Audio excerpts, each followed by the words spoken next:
अस्सलाम वालेकुम नाज़रीन, हमारा सुपरा सिंध वाइस मां सनाउल्लाह हाशमानी हमारी ख़िदमत में हाज़िर आहियां। नाज़रीन, अॼु मारकाए हक़ जो ॾियारो आहे। अॼु पाकिस्तानी क़ौम जे इतिहाद ऐं फ़ौजी तारीख़ जी वॾी कामयाबी जो ॾींहुं आहे। अॼु सॼे मुल्क में तक़रीबूं थी रहियूं आहिनि ऐं अवाम जेको ही ऑपरेशन बुनियादुल मक़सूस जो साल जी हिकु हिकु साल जी कामयाबी आहे, उनखे सेलिब्रेट करे पियो। ऐं असां ॾिठो त 22 अप्रैल ते पहलगाम वाक़िए जो पाकिस्तान जे मथां भारत पारां जेको आहे उहो इल्ज़ाम हणण जी कोशिशि कई वई, जेको हुननि जो नापाक इल्ज़ाम हुयो, उहो कामयाबु न थी सघियो ऐं भारत पंहिंजे इन इरादे में कामयाबु न थियो ऐं वाइको थी वियो। मुसलसल इहे झड़पूं थींदियूं रहियूं, जंहिंखां पोइ असां ॾिठो 6 मई जी राति जो भारत पाकिस्तान ते हिकिड़ो अटैक कयो ऐं पाकिस्तान जे जेके हथियारबंद फ़ौजूं आहिनि, उन्हनि 72 कलाकनि जे अंदरि हिकिड़ो मज़बूत ऐं असराइतो जवाबु जेको आहे उहो पंहिंजे दुश्मन खे ॾिनो, जंहिंखां पोइ जेके दुश्मन जा केतिरा ई जेके जहाज़ आहिनि उहे किराए विया, जंहिंमें राफ़ेल बि आहे, मग बि आहे, सू-30 बि ॿुधाया विया। उन खां पोइ असां ॾिठो त पाकिस्तान कहिड़ी रीति जेको आहे डिप्लोमेसी जे हवाले सां जेकॾहिं ॾिसूं ऐं क़ौमी इतिहाद जे हवाले सां ॾिसूं त हर जॻहि ते पंहिंजी जेकी सिफ़ारतकारी हुजे या जिते बि पाकिस्तान जो जेको पॉज़िटिव इमेज आहे उहो बिल्ड थियो। दुनिया ॾिठो त पाकिस्तान जो जेको हकारी मौक़िफ़ आहे उहो पाकिस्तान साबित करण में पंहिंजो अॻियां अॻियां नज़र आयो ऐं इंडिया जो जेके नापाक इरादा हुआ उहे नाकाम थी विया। अहिड़े ई रीति असां ॾिठो त मीडिया जो बि हिकिड़ो इन सॼी जंग जी सूरत-ए-हाल में अहम किरदारु हुयो ऐं इंडिया जी जेकी मीडिया हुई उहा प्रोपेगेंडा करे रही हुई, जॾहिं त उन जी निस्बत जेकी पाकिस्तान जी मीडिया आहे, उन ॾाढो हकारी किरदारु अदा कयो ऐं माण्हुनि ताईं, सॼी दुनिया ताईं जेकी एक्यूरेट इंफॉर्मेशन हुई, उहा जेको आहे उन्हनि ताईं पहुचाईंदी रही। हिन वक़्तु इन ते पाण ॻाल्हि ॿोल कंदासीं, इन सॼी सूरत-ए-हाल ते। असां सां गॾु स्टूडियो में मौजूदु आहिनि सीनियर सहाफ़ी तजिया निगार ज़ोएब ज़रदारी साहब ऐं गॾोगॾु मौजूदु आहिनि अली रज़ा मंगी साहब, पाण सीनियर सहाफ़ी आहिनि, तजिया निगार आहिनि। अवां सर वॾी महिरबानी अवां ॿिन्ही जी। ज़ोएब साहब, अवां जी जेको सहाफ़ती कैरियर आहे उन में ही पाकिस्तान जे हवाले सां हिकिड़ी पहिरीं जंग अवां कवर कई। कीअं तजुर्बो रहियो पाकिस्तानी माण्हुनि जो, क़ौम जो, कीअं अवां मोराल ॾिठो ऐं हथियारबंद फ़ौज जी जेकी स्ट्रेटजी उन ते छा चवंदो? ॾिसो सनाउल्लाह, पहिरीं त जीअं तव्हां पाण इन जंग जे बैकग्राउंड जो ज़िक्र कयो, त असल में छा हुयो त ही जंग खणी असांजी पंहिंजी ज़िंदगी में पाकिस्तान ऐं इंडिया जी पहिरीं जंग हुई। बाक़ी इन दौरान असां जेके ॿिन्ही मुल्कनि जे विच में छिकताण थींदी रही आहे, मुख़्तलिफ़ ॿिया मामला थींदा रहिया आहिनि, उन्हनि जे बारे में त ख़बर रही बि आहे। ॿियो हिकिड़ी शइ उते इंडिया जे अंदरि इहा थींदी रहे थी त उन्हनि जी जेका इलेक्शन थींदी आहे न, उहा सॼी पाकिस्तान ते थींदी आहे। सही। मतिलबु असां वटि जीअं इलेक्शन असांजे मुल्क जे इश्यूज़ ते थींदी आहे न, हुते हुननि वटि भली पाण बुख मरनि था, पर उहो चवंदा त पाकिस्तान छा थो करे बसि उन ते।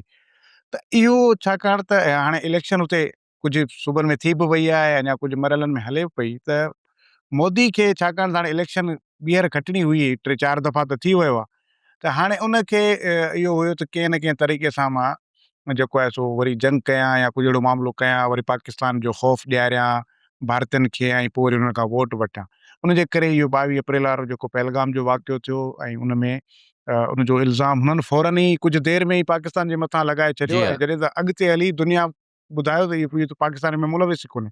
पर पाकिस्तान इंतिहाई ज़िम्मेवारी जो मुज़ाहिरो करे उन न सिर्फ़ु भारत खे हिकिड़ी जाच में सहकार जी ख़ातिरी कराई, बल्कि पाकिस्तान जो वफ़द उन वक़्त में तव्हांखे यादि हूंदो त बिलाल भुट्टो ज़रदारी जे अॻवानी में सॼी दुनिया में वियो जी ऐं हा, सॼी जी हाँ। दुनिया खे वञी ॿुधायो त हीउ जेको आहे सो इंडिया जेको आहे उहो सिर्फ़ु हालतूं ख़राबु करण जे लाइ हिकिड़ो बहानो पियो ॻोल्हे, जॾहिं त उन में को बि जेको आहे उहो असांजो हथु नाहे। अच्छा, उन दौरान तव्हां ॾिसो त मुल्कनि बि पाकिस्तान जे मौक़िफ़ जी ताईद कई ऐं इंडिया जे मौक़िफ़ सां गॾु केर बि कोन बीठो, जेके इहो चवंदा हुजनि त इंडिया सही पियो चए। हाणे उहो जॾहिं उहो थी वियो 22 अप्रैल, वरी हफ़्तो हिकिड़ो गुज़री वियो, वरी ॿियो हफ़्तो जॾहिं 2 हफ़्ता गुज़री विया, त ज़ाहिर आहे हुननि ॾिठो त भई हे त मामिलो असांजी ॻिची में थो पवे। जी। त हाणे उहो मोदी खे पंहिंजे अवाम खे बि त ॿुधाइणो हुयो त हाणे छा करिणो आहे। ऐं उन्हनि सभ खां वॾी ॻाल्हि इहा थी हुई त उन्हनि मिसकैलकुलेट करे वरितो, असां इहा अटैक कंदासीं, थोरो मिड़ई पंहिंजे भारतीयनि खे बेवकूफ़ बणाईंदासीं, हुनखे ॿुधाईंदासीं असां पाकिस्तान खे हीअं करे छॾियो, ऐं नतीजे तौरु पाकिस्तान खणी को मज़मती बयानु ॾींदो या वरी थोरो आलमी बयानु ईंदा, वरी असां चुप करे वेही वेंदासीं, त ॿई कमु करे वेंदासीं। पाकिस्तान खे बि हिकिड़ो मैसेज ॾेई वेंदासीं त असां जंग लाइ तयारु आहियूं, भारती बि ख़ुशि थी वेंदा ऐं माना अहिड़े क़िस्म जी शयूं हुयूं। पर जॾहिं 6 मई ते राति जी ऊंदाही में जॾहिं पाकिस्तान जे मथां अटैक थियो ऐं उन खां पोइ तव्हां ॾिठो त जहिड़े नमूने सां वरी असां रिटेलिएट कयो ऐं पोइ नतीजे में जेको पहिरियां त 6-0 जो स्कोर हुयो, पर हाणे जीअं पाक फिज़ाए ॿुधाए छॾियो त हाणे 8-0 जो जेको आहे उहो स्कोर थियो ऐं नतीजे में हुननि खे इन जी उमेद ई न हुई। तव्हां ॾिसो त हुननि जो जेको जो आयो आहे इंटरव्यू जेके हुननि जे ऑफिशियल जो, त उन चयो पियो त असांखे उमेद ई न हुई त पाकिस्तान इन लेवल ते वञी रेटिलिएट कंदो। असां त इहे सम्झी वरितासीं त बसि हीउ नॉर्मल असां हमिलो कयो आहे या बसि ॿियो हेॾो कुझु थींदो, पर हे त पाकिस्तानी त मुकमल जेके फ़ौजी आहिनि उहे ज़मीनी रस्ते खां ऐं हवाई रस्ते खां त इंडिया जे अंदरि दाख़िल थी चुका ऐं घर में गिड़ी करे उन्हनि खे मारिया। त हिकु त माना इहो इन सॼी जंग जो बैकग्राउंड इहो आहे। बाक़ी जेतिरे क़दुरु तव्हां पुछियो आहे त भई इहो कीअं हुयो, इनखे कहिड़े नमूने सां ॾिठो त उन राति पाण गॾु हुयासीं जी हाँ, बिल्कुल। ऐं राति जो मुंहिंजे ख़्याल में 12:30 वॻे इहो अटैक थियो हुयो ऐं उन टाइम ते मां घर वञी चुको हुयुसि, पर वरी वापसी मां पंहिंजे तव्हांखे फ़ोन कयूं सभिनी खे दोस्तनि खे। असां पूरी जेका मेन टीम हुई असीं सभु राति जो 1-1:30 वॻे ताईं वापसि टीवी चैनल्स ते अची विया हुआसीं ऐं असां मुकमल हुनखे लाइव हलायो सॼी जंग खे। इहे मुसलसल जेतिरा बि ॾींहं हुई 3-4 ॾींहं कवर कयोसीं। असां वधीक ज़िम्मेवारी जे मुज़ाहिरे सां शयूं हलायूं पिया। असां वटि का हरभरू ईअं कोन हुयो त को जंग खे हवा ॾियण जूं कोई ॻाल्हियूं थी रहियूं हुजनि। मां ओवरऑल सॼी पाकिस्तानी मीडिया जी ॻाल्हि थो कयां, न त उनजे बनिस्बत तव्हां जेकॾहिं इंडिया जी उनखे ॾिसो त उहे त अलाए आपे मां ई निकिता पिए विया हुँ, ऐं उन्हनि खे वरी हालतुनि जी ख़बर ई न हुई। उहे कूड़ ॻाल्हाए करे पंहिंजे माण्हुनि खे ख़ुशि करे रहिया हुआ, जॾहिं त अॼुकल्ह एॾो जदीद दौरु आहे, एॾी टेक्नोलॉजी आहे, इंटरनेट आहे, डिजिटल मीडिया आहे, त हाणे इहे शयूं त लिखी कोन थियूं सघनि। त माना तव्हां हिकिड़े टीवी चैनल ते वेही ॿुधायो त सॼो कुझु असांजे हक़ में आहे, पर इंफॉर्मेशन ते ॿिया सोर्स बि आहिनि। त हुननि त बहरहाल अहिड़े नमूने सां शयूं हलाइणु शुरू कयो। पाकिस्तान उन वक़्तु बि ॾाढी ज़बरदस्त प्लानिंग सां शयूं विरायूं। मीडिया पंहिंजो भरपूर रोल अदा कयो। मीडिया उहो ई रोल अदा कयो जेको फ़ौजी रोल अदा करे रहियो हुयो, पंहिंजे पंहिंजे मोर्चे ते बीही करे। असांजो जवान जेकॾहिं बॉर्डर ते विड़ी रहियो हुयो या असांजा जेके हवाई फ़ौज जा जेके जवान आहिनि उहे जॾहिं हवाउनि में वञी उनखे मारे कुटे रहिया हुया, त असांजा एंकर्स, असीं जर्नलिस्ट, असां मीडिया मैन जेके आहियूं, मीडिया वर्कर, उहे मीडिया ते पाकिस्तान जे इमेज खे ॾेखारियोसीं। असां पंहिंजी कामयाबी खे ॾेखारियोसीं, आवाम खे बि बाख़बर करे रहिया हुआसीं, दुनिया खे बि असां पंहिंजी पोज़ीशन ॿुधाए रहियासीं। हिकिड़ो ॿियो फोरम इहो हो। टियों वरी फोरम जेको ठहियो उहो हुयो असांजो जेको डिप्लोमेसी जो, जी हाँ, ऐं उन में ॿाहिरि जेको इंटरनेशनल मीडिया खे पंहिंजा जेके इंटरव्यूज़ उन वक़्तु मुसलसल हली रहिया हुया, उन में बिलाल भुट्टो ज़रदारी साहब, उन में DG ISPR साहब, उन में अता तारड़ जी हाँ, साहब, इहे इन्हनि जो माना तमामु मुसलसल इन्हनि जूं जेके आहिनि से उहे अची रहिया हुआ इंटरव्यू केॾी महिल कंहिं इंटरनेशनल चैनल खे। मतिलबु असां उन वक़्तु जंग रुॻो हिकिड़े फोरम ते न विड़ी रहिया हुआसीं, पर जेके बि फोरम हुया हर फोरम ते असां पंहिंजा हिकिड़ा अलॻि अलॻि टारगेट्स रखी करे जंग विड़ी रहिया हुआसीं ऐं उनजे नतीजे में असां कामयाबु थियासीं ऐं असांखे अलाह इज़त ॾिनी ऐं पाकिस्तान सुरख़ुरू थियो। हुँ, तव्हां उन खां पोइ ॾिसो त पाकिस्तान जो ग्लोबली जेको प्रोफाइल आहे उहो तब्दील थी वियो आहे। सही, पाकिस्तान जहिड़ो मुल्क जेको इन खां पहिरीं शायदि इन पोज़ीशन में न हुयो जो कंहिंसां ईअं बि ॻाल्हाए सघे। अॼु उहो ईरान ऐं अमेरिका जी जंग बंदि पियो थो कराए। अमेरिका खे चई करे 2 दफ़ा जंग बंदि कराई आहे, सीज़ फायर कराए पियो। त इहो सॼो हिन जंग में जो नतीजो आहे, उनजे लाइ मुंहिंजे ख़्याल में मां सम्झां थो त मोदी जो असांखे शुक्रियो अदा करणु खपे। त हुन असांखे इहो मौक़ो ॾिनो ऐं असांखे वरी पंहिंजा हथियार बि इस्तेमालु करण जो बि असांखे एक्सरसाइज़ करण जो मौक़ो मिली वियो।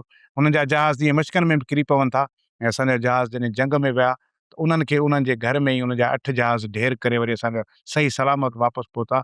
ओवरऑल इहा जंग जेका आहे उहा असां खटी आहे। असां पंहिंजे अखियुनि सां इन जंग खे खटंदे ॾिठो आहे, हिन क़ौम ॾिठो आहे ऐं मां सम्झां थो त पाकिस्तान जी इज़त इन जंग जे करे, इन जंग जी कामयाबी जे करे सॼी दुनिया में वधी वई आहे। सही। अच्छा साईं लिज़ा, तव्हां ॿुधाइजो, जीअं असां बि 65 वारी जंग में हुँ, अवाम जो जज़्बो ॿुधो, सही। पर हिन जंग जे दौरान असां उहे शयूं अखियुनि सां ॾिठियूं, उन्हनि शयुनि खे रिपोर्ट बि कयो। त अव्हां छा था सम्झो जेको अवाम आहे, उन जो जज़्बो जेको आहे, उहो इन सॼे जंग जे माहौल में केतिरो अहम हुजे थो असांजे हथियारबंद फ़ौजियुनि खे हौसलो ॾियण जे लाइ ऐं कंहिं दुश्मन जे नापाक इरादनि खे शिकस्त ॾियण लाइ अवाम जी जेकी कोऑर्डिनेशन आहे, जेको हौसलो आहे, उहो केतिरो अहम हुयो ऐं तव्हां उन ते छा चवंदो जेको उन वक़्तु पाकिस्तान जो अवाम, जीअं असां ॾिठो त भारतीय ड्रोन्स खे कुल्हनि ते खणी घुमंदा रहिया, या वरी को ड्रोन अचे पियो त उनखे शूट कनि पिया, इहे मंज़र बि असां ॾिठा। सही, बिल्कुलु सराहना। इहा ॻाल्हि त हक़ीक़त आहे। असल ॻाल्हि आहे एतमाद जी। जंग वारी सूरत-हाल में हिकिड़ो पैनिक पकिड़िबो आहे ऐं उन में मीडिया जो अहम रोल हूंदो आहे। जीअं ज़ुहैब साहब ॻाल्हि कई त ओवरऑल मीडिया, सिंधी मीडिया हुजे, उर्दू मीडिया हुजे, त उन्हनि सभिनीनि हिकिड़ो ज़िमेवारी जो मुज़ाहिरो कयो। असां पंहिंजे प्रोग्रामनि जे दौरान बि जेका अथेंटिक इंफॉर्मेशन हुई उहा पंहिंजे नाज़रीन ताईं पहुचाईसीं ऐं को पैनिक कोन पकड़ियोसीं, को ख़ौफ़, को अहिड़ी ॻाल्हि असां कोन पकड़ीसीं। ऐं ॿियो आम माण्हू खे एतमाद हुयो त असांजी फ़ौज सरहद ते वेठी आहे, असांजी फ़ौज उहे फ़िज़ाई सरहदूं हुजनि, उहे ज़मीनी सरहदूं हुजनि, उहे सामूंडी सरहदूं हुजनि, उते उहे वेठी आहे ऐं अवाम पुरएतमाद हुयो त असां महफ़ूज़ आहियूं।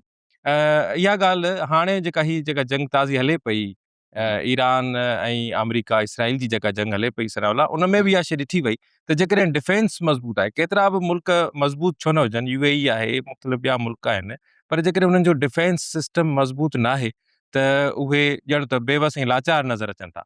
सो हिन मए वारी जंग में असां इहो ॾिठोसीं, असां इहो विटनेस कयोसीं त असांजो डिफेंस मज़बूत आहे, मज़बूत हथनि में आहे ऐं सभु जेके बि इदारा हुआ उहे मुतफ़िक़ हुआ, उहे हिकिड़े ई प्लेटफॉर्म ते हुया, हिक सफ़े ते हुया ऐं जंहिंखां पोइ ई असांखे कामयाबी मिली। बाक़ी मीडिया तमामु बहितरीनु रोल अदा कयो। मीडिया जे बहितर रोल या पॉज़िटिव रोल जे करे ई जेको आम माण्हू आहे उहो उन प्रोपेगेंडा जो शिकार नथो थिए। जीअं इंडिया में असां ॾिठोसीं त उते रड़ियूं करे करे ऐं जेके चैनल्स ते एंकर्स ऐं हा, मुख़्तलिफ़ उहो त शयूं लाहौर ख़बरूं, कोर्ट ते बि कब्ज़ो थी वियो। बिल्कुलु हा, उन्हनि लाहौर पोर्ट ॿुधाए छॾियो। हा, सो उन जे करे उन्हनि जी जेका उते जो जेको कल्चर आहे, उतां जो जेको माहौल आहे, उहो ॿियो पैदा कयो वियो। हिते हक़ीक़ी तौर ते सूरत-हाल छा हुई, उन खां ई आगाही ॾिनी पई वई। सो मां सम्झां थो जेको आम माण्हू आहे, उन में मीडिया जो त यकीनी तौर ते किरदारु आहे। आम माण्हू पुरएतमाद हुयो, जंहिंजे करे ई ख़ौफ़ वारी जेका सूरत-हाल आहे, उहा कोन पकिड़ी सघी। सही। अच्छा ज़ुबैर साहब, हिते हिकिड़ी ॿी शइ मां अव्हां खां ॼाणणु चाहींदुमि त ऑपरेशन बुनियादुल मसूस जी कामयाबी खां पोइ असां ॾिसूं पिया त पाकिस्तान जो जेको कद काठ आहे सिफ़ारती सतह ते, उहो इलाही अॻियां नज़र अचे पियो असांखे। त हिन कामयाबी खां बाद में हाणे इहो तसलसल बरक़रार रखणु, इहो एतमाद बरक़रार रखणु केतिरो ज़रूरी आहे? सनाला पहिरियां जेको तव्हांजो सुवालु हुयो न, उहो जेको 35 जंग हा, जी, जी उहो थोरो मां हिन ते तव्हांखे ॾियां त जज़्बो त ज़ाहिर आहे क़ौमुनि जो साॻियो ई रहंदो आहे। 35 जंग में जॾहिं सूरत-हाल ईअं ई थी, ओचितो उन्हनि हमलो कयो ऐं 500 टैंक्स सां उन्हनि लाहौर, सियालकोट इन एरिया में हमलो करे ॾिनो। उन वक़्त में असांजी का मिलिट्री कैपेबिलिटी का एॾी वॾी न हुई जेतिरी हाणे आहे। ऐं अञा पाकिस्तान खे ठहे त मतिलबु अञा 20 साल बि शायदि मुश्किल सां 22 साल थिया। त उन वक़्त में अञा असां मिलिट्री जे मामले में या असां डिफेंस जेका प्रोडक्शन आहे असांजी, उहा इन लेवल ते न हुई।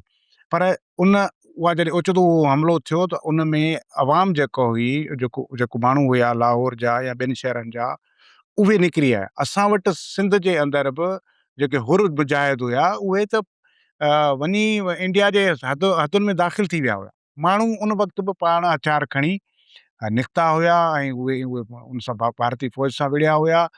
केतिरा ई टैंक माण्हुनि पंहिंजो पाण खे टैंकनि जे हेठां उछले करे टैंक इंडिया जा तबाह कया 35 जंग में। ऐं उन ई असांजे आम शहरनि जी कुर्बानी जो नतीजो हुयो जो भारतीय फ़ौज जा पेर उखड़ी विया ऐं नतीजे तौरु उहा जंग असां खटी। हिन भेरे बि उन नमूने जी शयूं हुयूं, पर हिन भेरे रिस्पॉन्स ॿिनि क़िस्मनि जो हुयो। हिकिड़ो हुयो त माण्हू असांजा जंग जे दौरान पैनिक बिल्कुलु बि न हुया। तव्हां ॾिठो हूंदो त मीम्स पिए ठहिया, माण्हू ॼण त जंग खे असांजे इंजॉय पिया इंजॉय कनि। पिया कयो। हा, हाणे उन इंजॉय करण जी या उहे जेके मीम्स पिए ठहियूं या जेको इंजॉय पिए कयूं, उनजो सबबु इहो त सभिनि खे ख़बर हुई त असांजी जेका हाणे डिफेंस जी कैपेबिलिटी आहे, उहा हाणे 65 खां 1000 दफ़ा वधीक मज़बूत आहे। सही। हाणे असां एटमी हुकूमत आहियूं, मुल्क आहियूं। हाणे असां एटमी क़ुवत आहियूं। हाणे असांजी फ़ौज जेका आहे उहा 65 जी भेट में 1000 दफ़ा वधीक हाणे ताक़तवर आहे। त ऐं असां वटि हाणे वेल इक्विप्ड आहियूं, असां वटि जहाज़, असां वटि टैंक, असां वटि माना सभु शयूं आहिनि। त उन जे करे बि इहा हिकिड़े क़िस्म जी जो हिकिड़ो एतमाद हुयो न, तॾहिं माण्हू इहे मीम्स ठाहिरायो त उनखे ख़बर हुई त हिन अहिड़ी सूरत हाल भले कुझु बि थी पवे, असां इंडिया खां ॾाढा आहियूं, असांखे को फ़र्क़ु न थियो। हिकिड़ो थी वियो। ॿियो वरी तव्हां पाण ॾिठो पिए त जिते जिते मुख़्तलिफ़ इलाइक़नि में ड्रोन कराइण जे लाइ बि माण्हू पंहिंजा घरां हथियार खणी जी अची हा, जी हा। उन्हनि ड्रोन में करायो। ऐं कुझु जाइनि ते त पंहिंजा पाकिस्तानी बने ते वेही चवनि ॾिसनि पिया त केॾी महिल मिज़ाइल फायर थींदो। असांजे माण्हुनि खे को बि ख़ौफ़ न हुयो। हा, असांजो माण्हुनि खे पाकिस्तानी क़ौम कराची खां वठी तव्हां हलिया वञो सॼे मुल्क में किथे बि जंग जो ख़ौफ़ कोन हुयो। माण्हू पाण वञी फ़ौजियुनि जेके वीडियोज़ आयूं आहिनि त वेठा आहिनि थिया त हाणे केॾी महिल धमाको फायर थींदो। ऐं या वरी पाण फ़ौजियुनि सां गॾु बीठा था, ड्रोन हुननि जा कहिड़ा आहिनि। त मुंहिंजे ख़्याल में हिन दफ़े अवाम जो जज़्बो जेको आहे सो उहो साॻियो ई हो। ऐं वरी हुन खां पोइ जॾहिं तव्हां वटि क़ौम जो जज़्बो इन लेवल ते हुजे त पोइ तव्हांजी फ़ौज ते ज़िम्मेवारी अञा वधी वञे थी त ठीकु आहे, माना जेकॾहिं फ़ौज वटि हथियार भली केॾा बि जदीद छो न हुजनि, फ़ौज जी तादाद बि भली लखनि में छो न हुजे, पर जेकॾहिं क़ौम जो जज़्बो, क़ौम जी सपोर्ट तव्हां सां गॾु न आहे त उहा फ़ौज नथी विढ़ी सघे। ऐं उहा क़ौम जी जेका सपोर्ट आहे, उहो क़ौम जा जेके जज़्बा आहिनि, उहा क़ौम जो जेका जेका सॼी हिमायत आहे, उहा सॼियूं दुआऊं जेके आहिनि उहे असांजी पाक फ़ौज सां गॾु बीठियूं, जंहिंजे नतीजे में फ़ौजियुनि जो जेको असांजे जवाननि जो हौसलो अञा वधियो ऐं नतीजे में हिन जंग में सिर्फ़ु 3-4 ॾींहंनि में फ़ैसिलो थी वियो। ॿिनि एटमी मुल्कनि जे विच में बाक़ाइदा ही कन्वेंशनल वार हुई, ही का झड़प नथा चई सघूं, ही सही। कन्वेंशनल वार हुई ऐं उहा वार 3 ॾींहंनि में, 2.5-3 ॾींहंनि में रुकिजी वञे ऐं दुश्मन माना बेहोश थी किरी पवे, त इहा हिन दौर जी, हिन वक़्त जी सभ खां वॾी कामयाबी आहे। जॾहिं 8-9 एटमी ताक़तूं हुजनि, उन में का बि एटमी ताक़त तव्हां ॾिसो हिन वक़्त ताईं बि हिक ॿिए सां डायरेक्ट न पई विढ़े, असां डायरेक्ट विढ़ियासीं ऐं उन जे करे ई दुनिया परेशान थी ऐं डोनाल्ड ट्रंप खे इंटरवियन करिणो पियो ऐं उनखे जंग बंदि कराइणी पई त भई न त, ऐं इहा जंग बंदी को असांजी रिक्वेस्ट ते कोन थी आहे। हुननि ॾिठो त भई इंडिया वारनि जेको हुननि चयो त असांखे ख़बर ई न हुई त पाकिस्तानी फ़ौज को इन हद ताईं रिटिलिएट कंदी। उन जे नतीजे में पोइ हुननि मोदियुनि खे, मोदी ऐं हुननि जी जेका काबीना आहे, उन्हनि ट्रंप खे मिंथ मेड़ कई त भले जान छॾाए असांजी, ऐं पोइ उन जे नतीजे में इहो सीज़ फायर थियो ऐं पाकिस्तान बि एग्री थियो, छाकाणि पाकिस्तान ख़िते में कॾहिं बि जंग जो ख़्वाहिशमंद न रहियो आहे। पाकिस्तान जेकॾहिं जंग जो ख़्वाहिशमंद हुजे त पोइ पाकिस्तान हाणे छो ईरान, अमेरिका, इसराइल इन जी जंग जे विच में इहे अमन जूं कोशिशूं पियो वठे। पाकिस्तान कॾहिं बि न अॻिराई कई आहे, न ई वरी इन क़िस्म जो को शौक़ु रखे थो। उहो जंहिं हमराह खे मोदी खे शौक़ु हुयो उनजो पूरो थी वियो ऐं हाणे नतीजे में मुंहिंजे ख़्याल में इंडिया जा जेके आम अवाम आहे, उनखे बि मोदी जे इन्हनि शरारतुनि जी, हरकतुनि जी ख़बर पइजी वई आहे। मुंहिंजे ख़्याल में हाणे हिन वारे जेका इलेक्शन आहे, उहो हिन सिंदूर फिटी वञण खां पोइ मुंहिंजे ख़्याल में मोदी लाइ ॾाढी ॾुखी थी वेंदी। माना हाणे जेको मोदी आहे सो उनजो वञण जो टाइम थी वियो आहे, ईअं खणी चइजे। माना उनजो बि सिंदूर लहण वारो आहे। सिंदूर लाइण वारो। पाण इहो बि ॾिठोसीं ज़ोएब साहब त जीअं पाकिस्तान ऑपरेशन बनियाल महसूस शुरू कयो ऐं भरपूर जवाब ॾिनो त जेके भारतीय चेक पोस्टूं उतां अछा झंडा पिया फड़काइनि।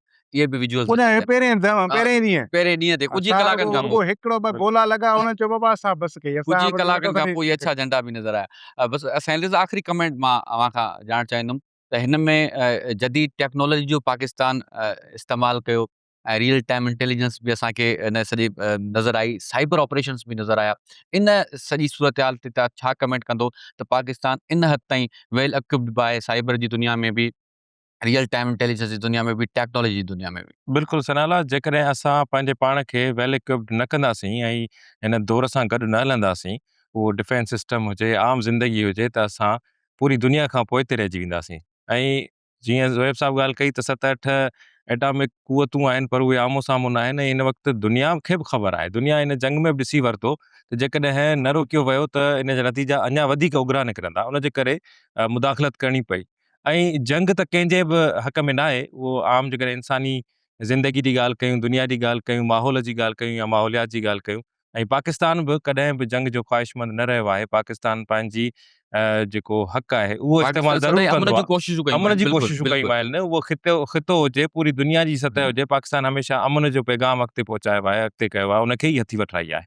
सो जदीद टेक्नोलॉजी वारे जेको सवाल आहे तव्हांजो, उन में पाकिस्तान पूरी दुनिया खे इहो ॿुधायो, बावर करायो त असां कंहिंखां बि पोइते न आहियूं ऐं हर महाज़ ते असां वटि उहो साइंटिफिक इक्विपमेंट हुजे, असां वटि उहा रियल टाइम इंटेलिजेंस हुजे, हर हिसाब सां असां पंहिंजे पाण खे वेल इक्विप्ड रखियो आहे, वेल मेंटेन रखियो आहे, जंहिंजे करे ई असां भारत जहिड़े हेॾो वॾो जेको आबादी वारो दुश्मन आहे ऐं हेॾो वॾियूं दावाऊं कंदो आहे, हमेशह प्रोपेगेंडा कंदो रहंदो आहे, उहो मुल्क जेको असांजे मुल्क में प्रॉक्सीज़ ज़रिए जेको दहशतगर्दी कराए थो, उहो अफ़गानिस्तान जे ज़रिए असां वटि दहशतगर्दी कराए थो, उनखे ईअं सम्झो ॼण त मुंहं ते चमाट लॻी आहे।